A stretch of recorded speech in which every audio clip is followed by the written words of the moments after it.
Well, good morning, folks. Welcome to Worship Wednesday with Eli. I got fancy this week and made myself a little title screen with some backing music. I don't know. It's fun. This whole thing is fun. Anyway, welcome to Wednesday morning devotions. I'm Eli. I'm the director of worship here at Summit Church. So I hope everyone's doing well. If you're here in Durango with us, or really, I guess anywhere, a lot of places out in this neck of the woods, got a cold snap on our hands. It's like a wet fall morning this morning. It's kind of great. I don't know. I'm ready for fall, I guess. At least a little break in the heat. Not that it's terribly hot here, I guess. But anyway, I like variety, and it's a nice day in my estimation. So I'm grateful to be here this morning with you all, and hope that you're able to appreciate and enjoy this, maybe with a good cup of coffee, which is kind of my thing, as you well know by this point. Anyway, so this week, as we are in our series on the Enneagram, from this past weekend, we looked at Enneagram number 8, which is, I think, the powerful person is how they're described. It's interesting for me to think about the 8. I've said before several times that every one of us, there are aspects of every one of these personalities present within everyone. So we have like a core style, kind of like home plate for us, home base. But everything is relevant to our lives, but there are some that are especially relevant to our lives. When you start to get into studying the Enneagram, you have your core style, you have a wing style. There's a style you go to under stress, and a style you go to when you're especially confident, doing like in a place where you're really confident. And for me, that place of confidence is heading toward the 8. Now, none of these places, whether it's your core, your wing, your stress, or your confidence direction, it doesn't matter. Everyone has the potential to be in those places in a resourceful way or in a non-resourceful way. And so for me, it's always interesting to look at every single type and say, like, what about that is something that like is a place, is something about my life that I experience that's not resourceful, that's not moving me in the direction I want to go, that's not moving me in the direction that God is calling me. And when I look at resourceful things, like, oh, those are the ways that I can be growing and becoming more like Christ. And one of the things that it talks about with the personality style of an 8 is that that person can be kind of a bulldozer, unintentionally, but they can kind of roll over people that when they can be loud and over the top and too much. And so I was thinking about that, how like being powerful is a really wonderful thing, and we actually see in the person of Jesus this incredibly powerful person, like probably the most powerful person to ever exist. But he lived into that power. He expressed that power. He embodied that power in a way that was serving the world, that was serving the people he loved. Our memory verse for this week are the words of Paul, some words of Paul, from 2 Corinthians 12:9. It says, "My grace is all you need. My power works best in weakness. So now I am glad to boast about my weakness so that the power of Christ can work through me." So that first little portion of it are the words of God, the kind of essence of Christ speaking to Paul, saying that my power works best in weakness, and Paul saying, I'm glad to boast about my weakness. But what we see is the power of Christ is not just embodied in weakness, not in, like, yes, in our weakness, but also in humility, which is not a false, like, self-deprecating thing, but a full ownership of our power and leveraging that for the good of others. Of saying, you know, Christ, when you look at all these points in the story of Jesus, it's really fascinating. There's this point in the Gospel of John, just before Jesus kneels down to wash the disciples' feet as he's preparing to go toward the cross. It says something like knowing who he was, like knowing that the fullness of God was within him. So Christ is knowing the fullness of his power, knowing the fullness of who he is, the fullness of his divinity. And what does he do with that power? He starts by washing the disciples' feet and takes it all the way to the cross. If you look at some more of Paul's writing, there's this ancient hymn, one of the earliest hymns of the church, called the Kenosis hymn, I think, in Philippians chapter 2. And that's, if you ever get into that, that's where it starts to talk about Jesus, who being in very nature God, considered equality with God not something to be grasped, but instead emptied himself. So what we see there is this nature of God, this nature of divine power, the power of God, is not self-serving, doesn't use others for our own benefit, but rather the essence of divine power, the essence of ultimate power is to give of oneself. And so I was thinking about that, you know, if we're talking about the powerful person and how we see power displayed in Jesus, we see our humble King. And so I thought Humble King would be a good song for this morning.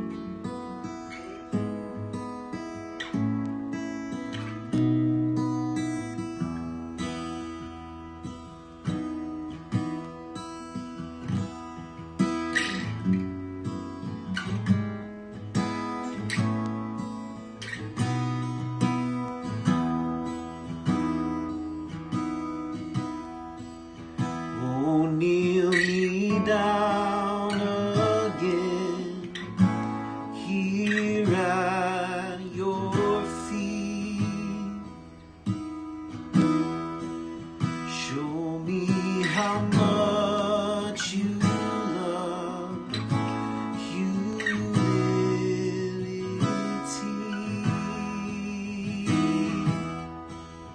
Oh, Spirit, be the star that leads me to the humble heart of love I see in you. 'Cause you are the God of the broken, the friend of the weak. You wash the feet of the weary. You raise the ones in need. And I want to be like you, Jesus, to have this heart in me. You are the God of the whole.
God of the humble.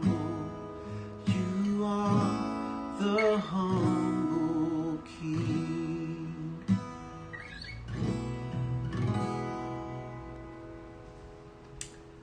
Amen. Amen. Well, if you've been with me on Worship Wednesdays throughout this Enneagram time, you'll know that we've been looking at a series of songs from an artist called Sleeping at Last, who has done a song kind of reflecting on each of the 9 Enneagram types. And so today we're going to look at the song for number 8. But just before we do, let me check in on our comment section here and see who all is with us this morning. Hey, Raymond and Luann. They're my only commenters so far. Goodness gracious, if y'all are out there, you better comment. Just say good morning. I'd love to see who you are and say good morning to you. But as we continue in our time, let's take a look at this song from Sleeping at Last. I remember the minute was like a switch was flipped.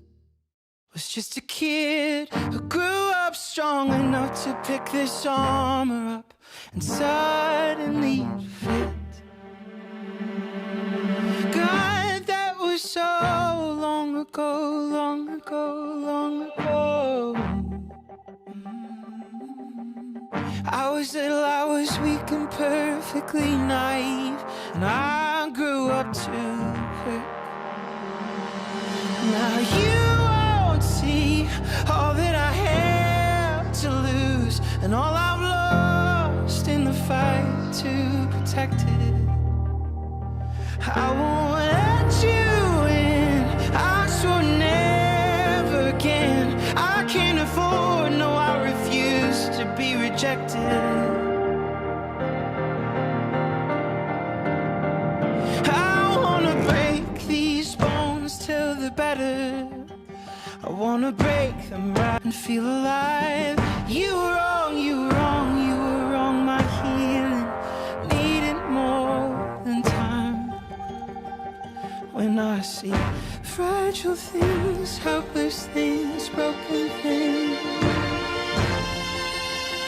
I see the familiar.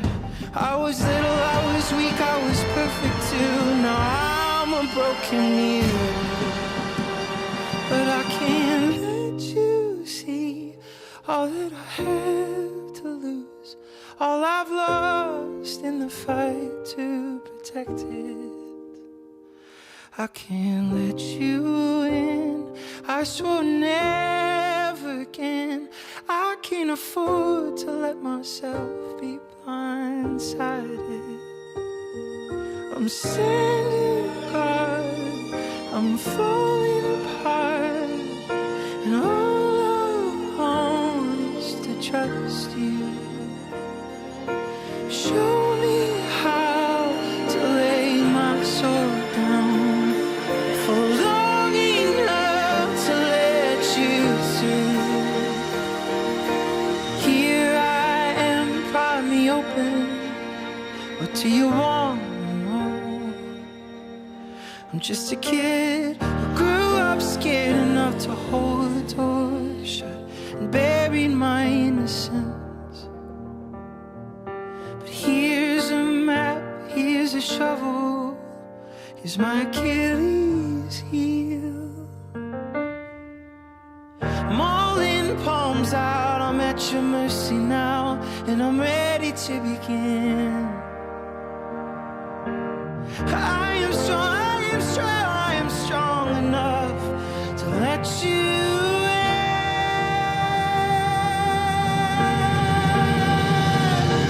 I'll shake the ground with all my might, and I will pull my whole heart up to the surface. For the innocent, for the vulnerable, and I'll show